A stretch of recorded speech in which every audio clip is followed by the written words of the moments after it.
kind of take a look around at the operations, I don't have any doubt that you'll come away impressed. I don't have any doubt that you'll come away sharing your experience here as a blueprint of what fire and rescue departments should look like regardless of that. They're competitors. They have a high standard themselves, and so you don't have to motivate them. You don't have to try to encourage them to do better. They're looking for ways to try to separate themselves from the rest of us to do that. And so on behalf of the City of Montgomery, the residents, City Council, I want to thank you all again for being. Let us know how we can support you, and let us know if there's anything you need from the mayor's office. Don't hesitate to reach out. Chief, if they have any questions, let me know as well, and we'll make sure to follow up. You need to sit down. I can't wait to see the grade. I can't wait to have the press conference, the press release announcing just how selective a group this is that you see right before you and that are out there in our fire stations throughout the city. So thank you so much, and I hope you have a great day. Take care. Thank you. There's a reason why they call us peer assessors, because we're peers. We've been assigned different categories, and you all have fielded questions or comments on the documents that you helped prepare electronically. So one since the beginning of this process back in the late 90s. So this is fantastic, Chief, to have this kind of team involved. So this is great, and it's a testament, I think, to the way that you've put this process to work for you and for Montgomery Fire Rescue. So applause and kudos for that. And the history of what got you here. Category 2 is assessment and planning, standards of cover, risk assessment. Category 4 is financial resources. How do you get the money to do what it is you do? How do you handle money? All those kinds of. Category 11, which is firefighter health and safety. So we want to make sure that a credible agency is monitoring, providing for handling the workforce in a way that keeps them as safe and healthy as possible. Already validated the fact that you've completed the work necessary for us to be here.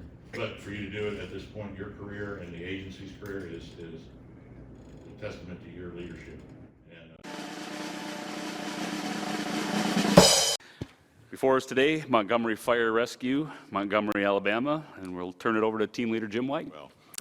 With me today, representing Montgomery, Alabama, the great state of Alabama, the capital city of the great state of Alabama. You might hear a roll tide in there at least one time from the chief. I'll go ahead and say that, Chief, while you're. I said earlier in my comments that this was their first time through the accreditation process.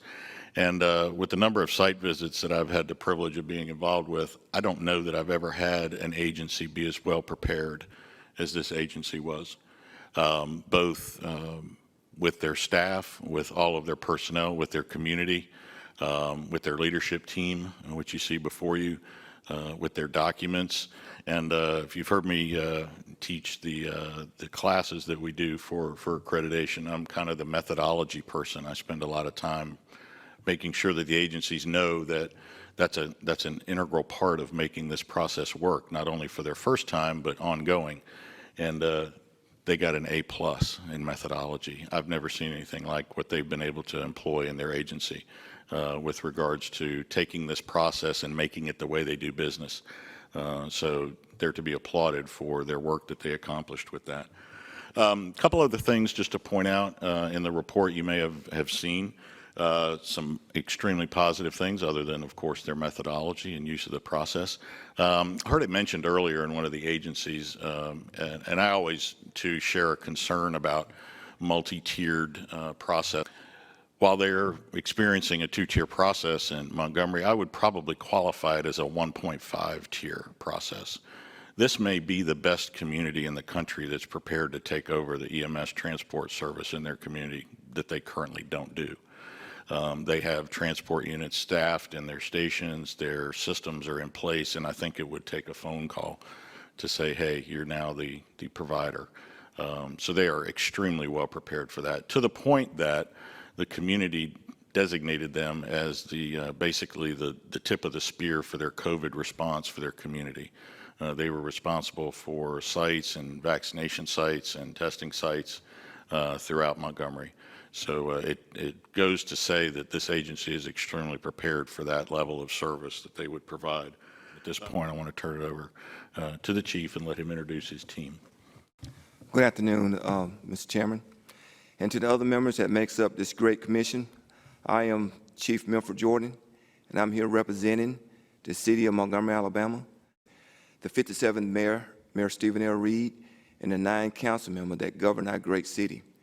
We would like to thank the commission for this opportunity to be present before you today, representing Montgomery Fire Rescue, and to answer all of your questions that you may have about our blessed organization. Chief White and his team made recommendation that we immediately start to work on and will continue to work on to ensure quality improvement for Montgomery Fire and Rescue, which will allow us to be more efficient in protecting the citizens of Montgomery. More information on any improvement or any cooperation you've seen there?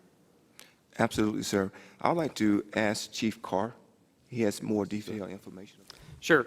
On the Communications Center, we've established biannual meetings with our Director of Communications. The Communications Department is a separate entity from the Fire Department, but it's still within the city and county. They more than willing to help us. They understand that they have problems just like everyone else with turnover and training new personnel. We placed in our strategic plan, and they're going to ensure that they're kind of in line with us over the next 5 years. So Recommendation number 11 related to the second set of turnout gear and where you are in that particular process. We received 150 sets of gear. We have another 150 sets of gear that's on order currently. And our budget process starts in May, which we plan to add another 150 to 200 sets to that. Another 150 coming. Have they all been factored into expirations moving forward? Is there a plan, a continuity plan for right sizing and replacement plan? Absolutely, sir. That's Sure. all factored in. Sure. Per the NFPA standards. Right. We have factored all that into the. Not digging into the weeds, but when I look at your timetables, and just very interested, I've never seen this before, so that's why I'm asking the question.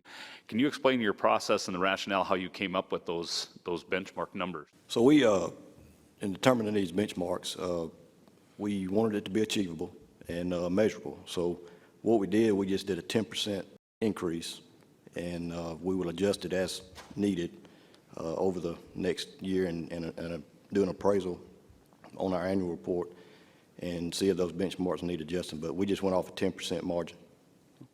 Perfect, yeah. It was just a different way, and I was wondering how you calculated it, so I appreciate that. Seeing no discussion, congratulations, Montgomery.